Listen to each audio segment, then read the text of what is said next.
আমি প্রথমে আলোচনা করব ওয়েব ডিজাইন। ওয়েব ডিজাইনের পার্ট হচ্ছে আমাদেরকে ধারণা থাকতে হবে এইচটিএমএল, সিএসএস, জাভাস্ক্রিপ্ট সম্বন্ধে ভালো ধারণা থাকতে হবে।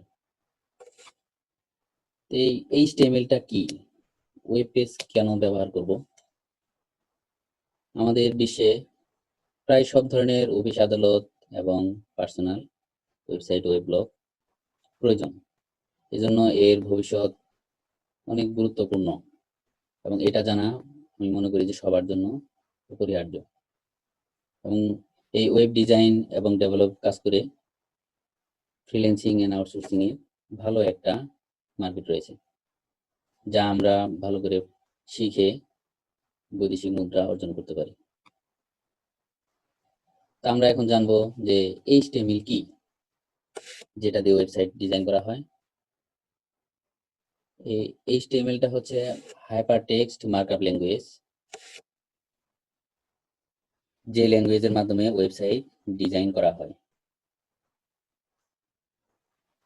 এইচটিএমএল এর বিভিন্ন পার্ট নিয়ে আমরা আলোচনা করব।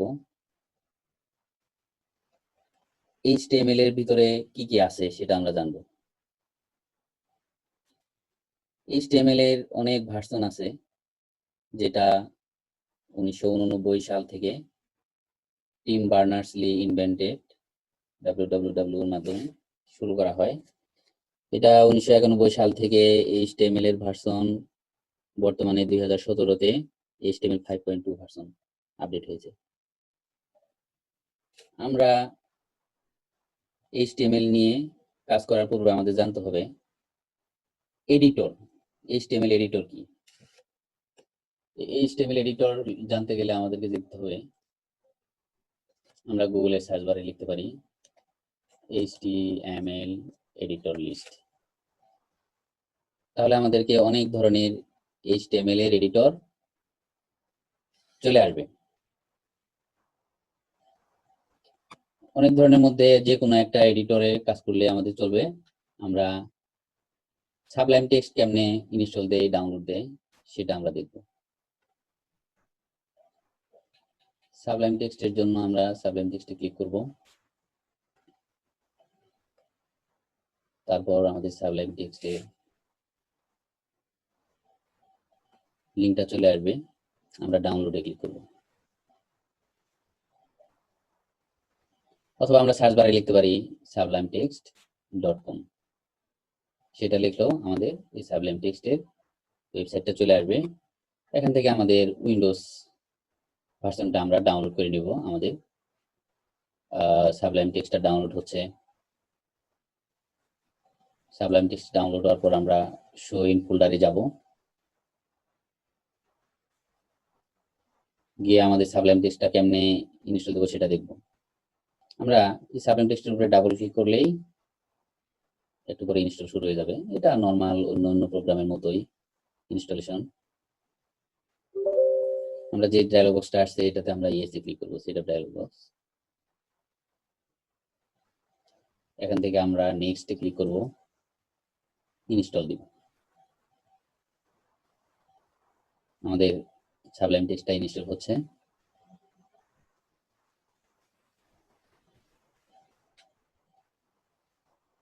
তারপরে ফিনিশ দিব।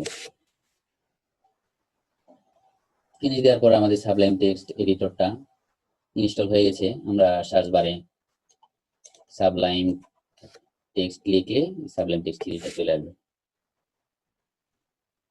আমরা সাবলাইম টেক্সটটা রান করব। তার আগে আমাদের এইচটিএমএল প্রজেক্টটা একটা প্রজেক্ট ফোল্ডার বানাতে হবে। যেমন রাইট বাটনে ক্লিক করে একটা ফোল্ডার ক্রিয়েট করব। ফোল্ডারে একটা নাম দিলাম যে মাই ওয়েব পেজ। ফোল্ডারটা ওপেন করে আমাদের এইচটিএমএল ফাইল তৈরি করতে হবে। নিউ থেকে টেক্সট ডকুমেন্টে ক্লিক করব। আমরা রাইট বাটনে ক্লিক করে তারপরে নিউ টেক্সট ডকুমেন্ট। টেক্সট ডকুমেন্টের পর আমরা ফাইলের নাম দিব ইন্ডেক্স ডট এইচটিএমএল। ইন্ডেক্স নাম দিতে হবে সেটা না, যে কোনো নাম দিয়েও আপনি আপনার ওয়েব পেজটা তৈরি করতে পারেন। তবে ডট এইচটিএমএল এই এক্সটেনশনটা অবশ্যই দিতে হবে। দেওয়ার পর আপনি ইয়েস দেন, দেওয়ার পর আপনার ওয়েব পেজটা তৈরি হয়ে যাবে। এখন আপনি সাবলাইম টেক্সট থেকে আপনার এই প্রজেক্ট ফোল্ডারটা ওপেন করতে হবে। প্রজেক্ট থেকে অ্যাড ফোল্ডার অর টু প্রজেক্টে ক্লিক করেন। যেমন আমাদের প্রজেক্টটা আছে ডেস্কটপ, ডেস্কটপ থেকে মাই ওয়েব পেজ সিলেক্ট করে সিলেক্ট ফোল্ডার। আমাদের মাই ওয়েব পেজ ফোল্ডারটা চলে আসছে। আমরা চাইলে এখানে আমাদের নিজস্ব ওয়েব পেজ তৈরি করতে পারবো। এখন আমাদের ওয়েব পেজ ফোল্ডার তৈরি হওয়ার পর আমরা এখান থেকেও আমরা চাইলে আমাদের প্রজেক্টটা সাবলাইম টেক্সটে রান করতে পারি। আমাদের ওই ওয়েব পেজটা চলে আসছে। এখন HTML স্ট্রাকচারটা কেমন হবে সেটা আমরা দেখে নিই। আমাদের HTML স্ট্রাকচারটা চলে আসছে, কিন্তু এই শর্টকাটের স্ট্রাকচার আসার জন্য আমাদের কাজ করতে হবে। প্রজেক্ট থেকে প্রিফারেন্স থেকে আমাদের যেতে হবে প্যাকেজ কন্ট্রোলে। প্যাকেজ কন্ট্রোল থেকে এখানে আমাদের লিখতে হবে ইনস্টল প্যাকেজ। এই ইনস্টল প্যাকেজে ক্লিক করলেই আমাদের প্যাকেজ কিছুক্ষণ ইনস্টল হবে। দেখবেন নিচে কাজ করতেছে, আপনি একটু ওয়েট করতে হবে। লোডিং রিপোজিটরিটা ক্লিক হওয়ার পর এখানে আমাদের লিখতে হবে এমিট। এমিট নামে একটা প্লাগইন আমাদেরকে ইনস্টল দিতে হবে, যদিও আমার এখানে ইনস্টল অলরেডি আছে। এমিটটা ইনস্টল দেওয়ার পর আপনার এখানে তখন আপনি HTML এর শর্ট ফর্মটা লিখে 5 লিখে ট্যাব কি চাপলে আপনার এই HTML এর স্ট্রাকচারটা চলে আসবে। এখানে আমাদের চিন্তা হবে HTML এর ভিতরে কি কি জিনিস আছে। প্রথমেই দেখুন আপনি ডক টাইপ HTML। ডক টাইপটা হচ্ছে ডকুমেন্ট টাইপ, মানে HTML এর এটা 5 এর স্ট্রাকচার ডক টাইপ। এরপর ট্যাগটা হচ্ছে ট্যাগ শুরু হয় লেস দেন এবং গ্রেটার দেন এর ভিতরে যেই লেখাটুকু থাকবে সেটাকে বলা হয় ট্যাগ। এখানে কি কি ট্যাগ আছে? HTML ট্যাগ আছে, হেড ট্যাগ আছে, আবার সব ট্যাগেরই শুরু এবং শেষ আছে, কতিপয় দুই একটা ট্যাগ ছাড়া, যেমন মেটা, এরপরে লিঙ্ক ট্যাগ। আমরা লিঙ্ক ট্যাগ লিঙ্ক CSS দিয়েও ট্যাগ দিয়ে আমরা লিঙ্ক ট্যাগটা আনতে পারি।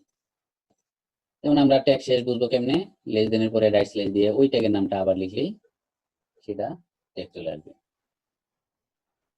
এরপরে আমাদের বডি ট্যাগ আছে। বডি ট্যাগের মধ্যে যে এলিমেন্ট বা উপাদানগুলো থাকবে যা দিব সেটাই আমাদের ওয়েব পেজে শো করবে। আমরা পরবর্তী ক্লাসে পরবর্তী ভিডিওতে আমরা এই ট্যাগ নিয়ে HTML এর ফাইল নিয়ে বিশদভাবে আলোচনা করব। আজকে এই পর্যন্তই। আল্লাহ হাফেজ। আসসালামু আলাইকুম।